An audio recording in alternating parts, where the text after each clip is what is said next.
Darpuri, New Delhi, 110012. Though we have known the word gender in grammar, obviously it is being used differently now. Can you explain this new meaning? A word gender is now being used sociologically or as a cognition category, and it has been given a very specific meaning. In its new incarnation, gender refers to the socio-cultural definition of man and woman, the way societies distinguish men and women and assign them social roles. It is used as an analytical tool to understand social realities with regard to women and men. The distinction between sex and gender was introduced to deal with the general tendency to attribute women's subordination to their anatomy. For ages, it was believed that the different characteristics, roles, and status accorded to women and men in society are determined by biology, a sex, that they are natural, and therefore not changeable. In a way, women, and women's bodies, were and are held responsible for their subordinate status in society. Once this is accepted as natural, there is obviously no need to address the gender inequalities and injustice which exist in society. The concept of gender enables us to state that sex is one thing, but gender is quite another. Everyone is born male or female, and our sex can be determined simply by looking at our genitalia. But every culture has its ways of valuing girls and boys and assigning them different roles, responses, and attributes.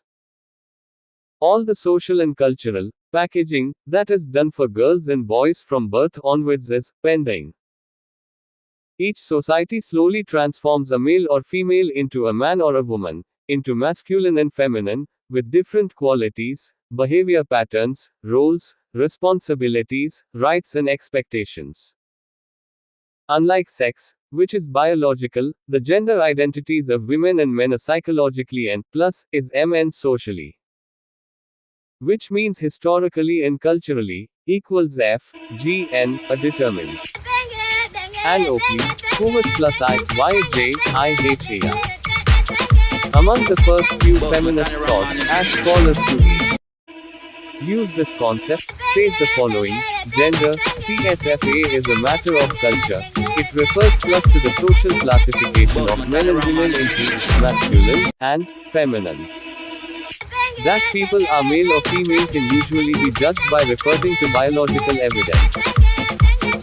That they are masculine or feminine cannot be judged in the same way. The criteria are cultural, differing with time and place.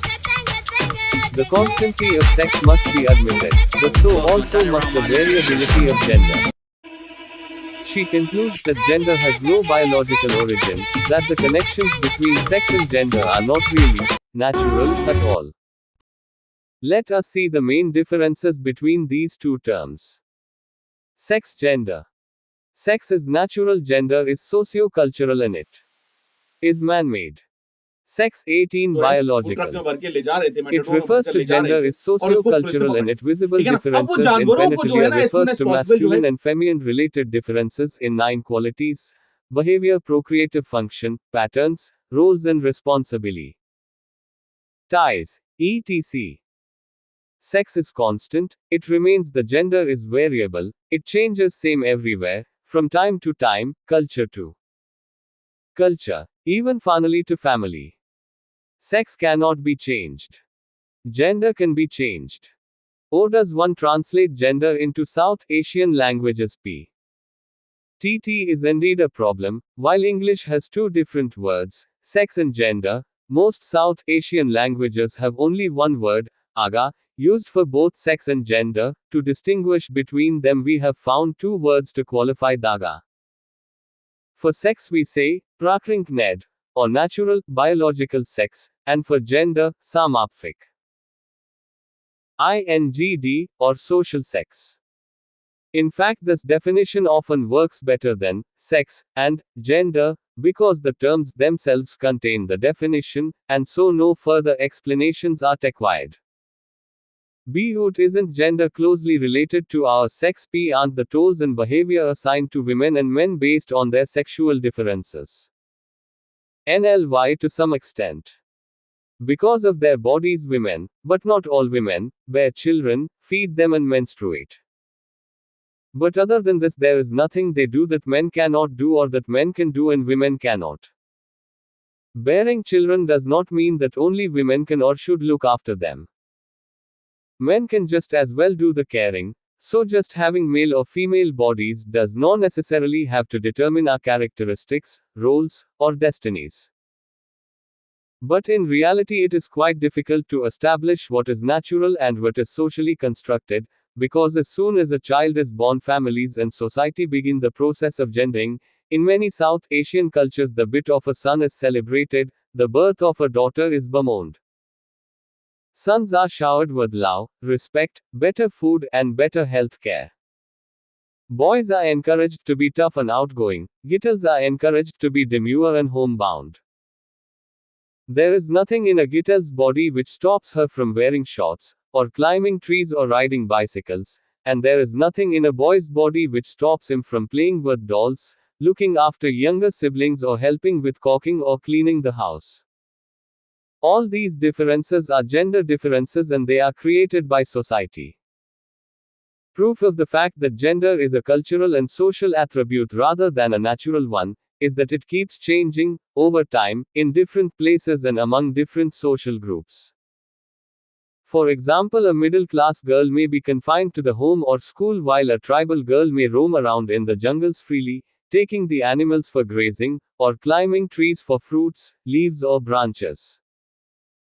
They ate both girls, but they develop very different capabilities, aspirations, and dreams, in spite of the fact that their bodies are the same. Similarly, in many families, girls were traditionally not sent to school or allowed to go out of the house after they were 10 or 11, and were often married at puberty. But now things have changed. So too, the education, roles, and responsibilities of men have changed, although perhaps not as much. This is what is meant when we say that gender is variable. It is or may be different in different families or communities and at different times in the same family. Even our bodies can be shaped or changed by us, society, or culture. We can change the size, shape, and strength of our bodies through training, use, disuse, misuse, or abuse. Obvious examples are bodies of male and female wrestlers, bodybuilders, athletes, dancers, yoga practitioners, and so on. Similarly, women's bodies are such that they can procreate, but we can now choose whether to have children, how many to have, and at what intervals to have them. Reproduction is not inevitable in the same way for women as it is for female animals. If a woman CW cook, so, cow and man, because a womo domviti cook with her vows.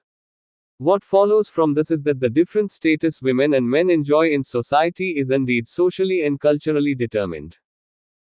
It is man-made, nature has very little to do with it.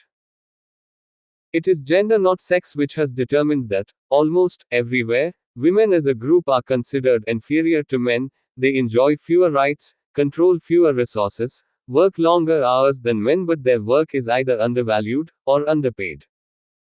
They face systemic violence at the hands of men and society.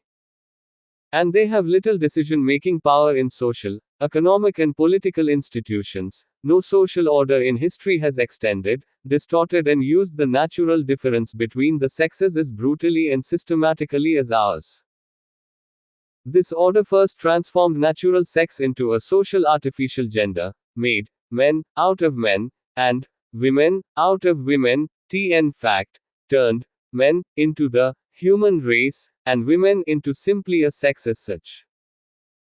And finally, having created these differences, it declares them to be natural, again, in order to render them economically exploitable.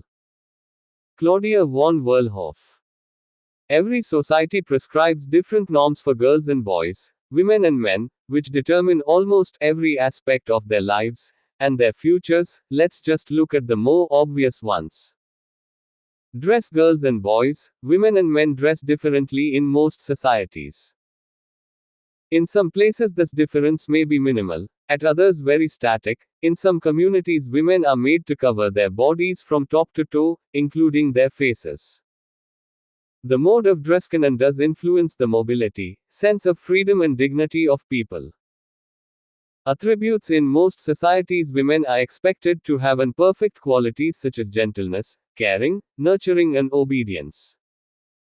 Men are expected to be strong, self-confident, competitive and rational. Vasant Kannabiran, an Indian feminist, once said in a gender training, rearing of children is supposed to be as natural, as inherent to a woman as giving birth to children. And it is not just in relation to the children we produce. It is assumed that love or sex. Motherhood is sitting in me waiting to flow out like a stream to anybody who needs it. We become eternal mothers. So I mother my child, other people's children, my husband, my brothers, my sisters, my father who actually calls me, my little mother. To everyone I become a mother by extension. You are expected to overflow with a motherly feeling towards the entire universe. And this is supposed to be natural. Not work at all. It is something you do as easily as breathing, eating or sleeping.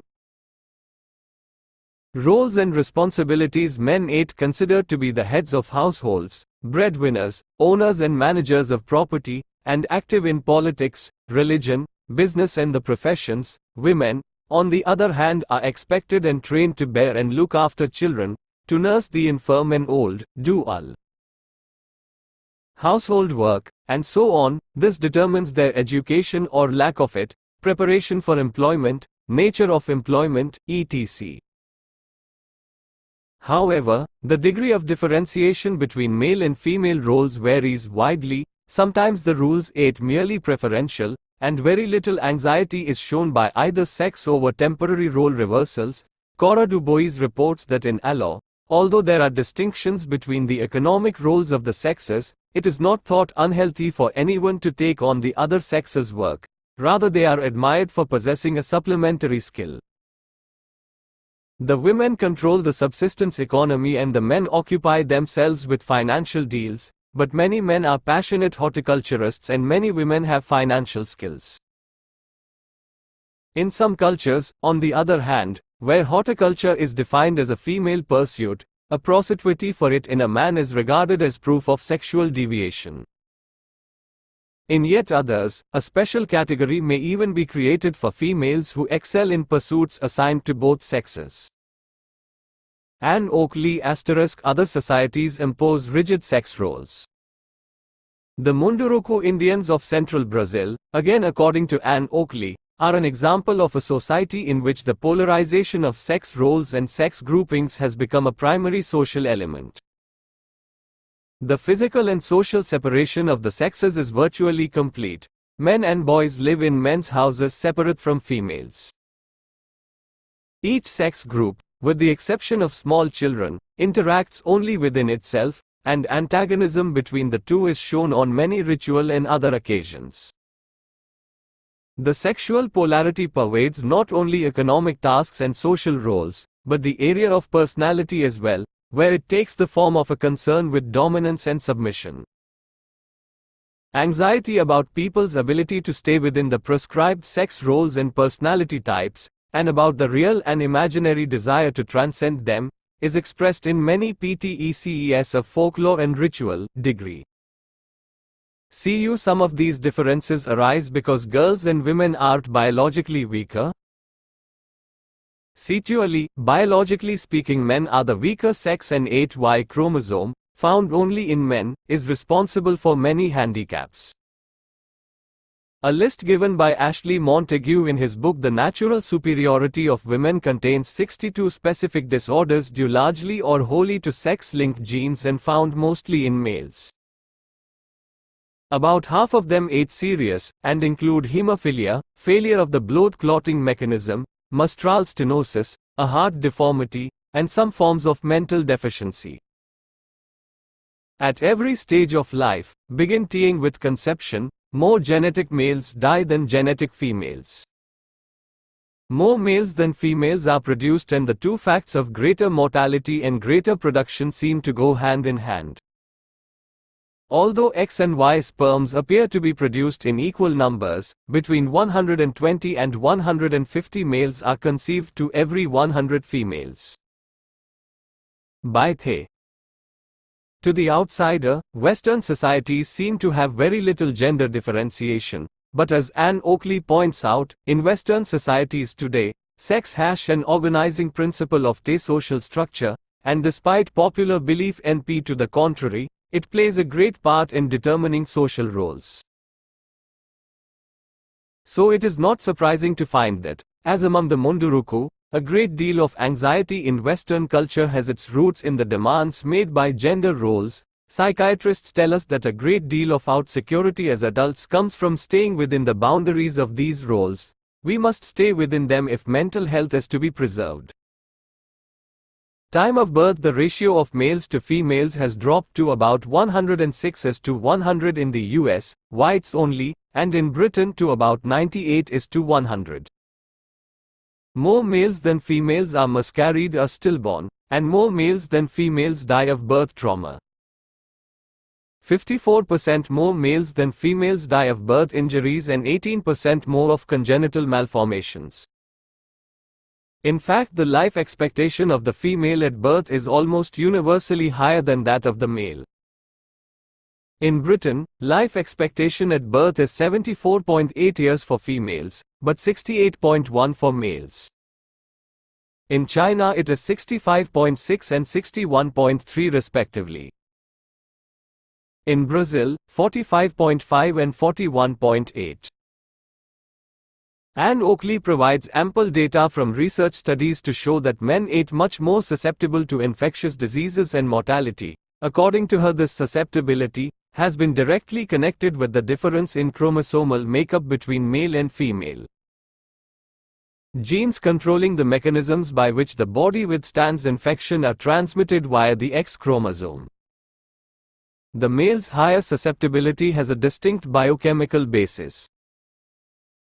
Degree in South Asia, however, the biological superiority of women has been overshadowed by the social and cultural inferiority imposed on them, and today, in almost every atta, women lag behind men. Aristotle called the male principle active, and the female passive. For him, a female was a mutilated male, someone who does not have a soul. In his view, the biological inferiority of a woman also makes her inferior in her capacities, her ability to reason, and therefore to make decisions. Because the male is superior and the female inferior, men are born to rule and women born to be ruled. Aristotle said, "The courage of a man is shown in commanding, of a woman in obeying." Degree Sigmund Freud stated that for women, anatomy is destiny. Freud's normal human was male, the female was a deviant human being, lacking a penis, and her entire psychology supposedly centered around the struggle to compensate for this deficiency. And here's what Mr. Darwin had to say about wanton. Woman seems to differ from man in mental disposition, chiefly in her greater tenderness and 10. Less selfishness. It is generally admitted that with women the powers of intuition, or rapid perception, and perhaps of imitation, are more strongly marked than in men. But some, at least, of these faculties are characteristic of the lower races, and therefore of a past and lower state of civilization. Copyright. A registered you saying that biological differences between women and men are of no consequence at all? That the fact that women produce children has nothing to do with the roles they are assigned in society? A8 not denying that there are some biological differences between males and females, but the fact that gender roles vary so much between cultures shows that they cannot be based on or explained away by sex alone. We should remember a simple rule of science: variables, gender roles, cannot be explained by constants, genitalia and chromosomes or sex. If biology alone determined our roles, every woman in the world should be cooking, washing and sewing, but this is clearly not the case because most professional cooks, launderers and tailors are men. What we are saying is that neither sex nor nature is responsible for the unjustifiable inequalities that exist between women and men. Like the inequalities between castes, classes and races, these too are man-made. They are historical constructs and therefore they can be questioned, challenged and changed. A woman may well have children, but that should be no reason for her inferiority and subordination. Nor should it determine her education, training or job opportunities. Why should having different bodies and different functions lead to inequality? You do not have to be the same to be equal, to have equal rights and opportunities. 11 Maria Mies, a feminist activist and scholar, writes in The Social Origins of the Sexual Division of Labor. Maleness and femaleness are not biological givens, but rather the result of a long historical process. In each historic epoch, maleness and femaleness are differently defined, the definition depending on the principal mode of production in those epochs.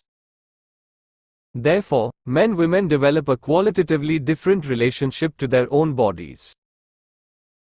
Thus, in matristic societies, femaleness was interpreted as the social paradigm of all productivity, as the main active principle in the production of life. All women were defined as mothers. But mothers then had a different meaning. Under capitalist conditions, all women are socially defined as housewives, all men as breadwinners, and motherhood has become part and parcel of this housewife syndrome. The distinction between the earlier, matristic definition of femaleness and the modern one is that the latter has been emptied of all active, creative, productive, i.e. human, qualities. This is so. Can you tell us how society turns males and females into masculine and feminine beings?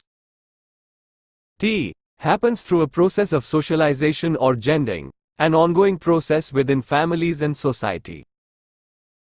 All of us know that a newborn baby is not only immediately classified by sex, it is also assigned a gender.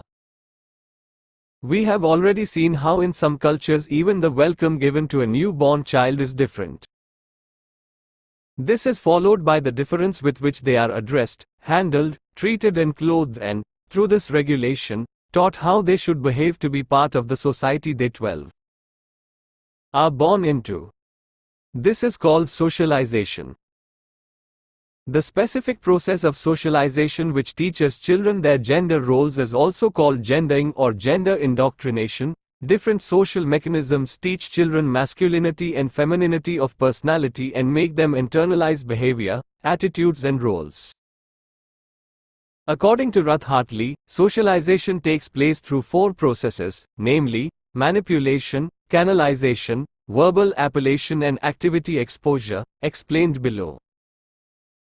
All 4 processes are normally differentiated by sex and all are features of the child's socialization from birth on. By manipulation or molding is meant the way you handle a child. It has been noted that boys are treated as strong, autonomous beings right from the beginning. In some cultures, mothers fuss with the baby girl's hair, dress her in a feminine fashion and tell her how pretty she is.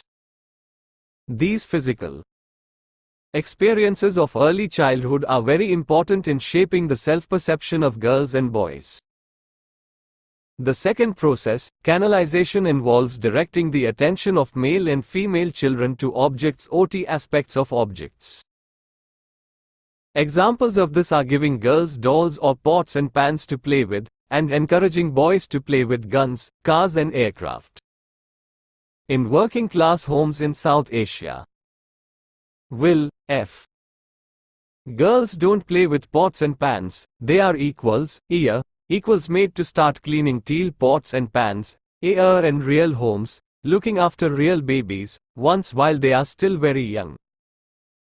Whereas boys are sent to school or made to work outside the home.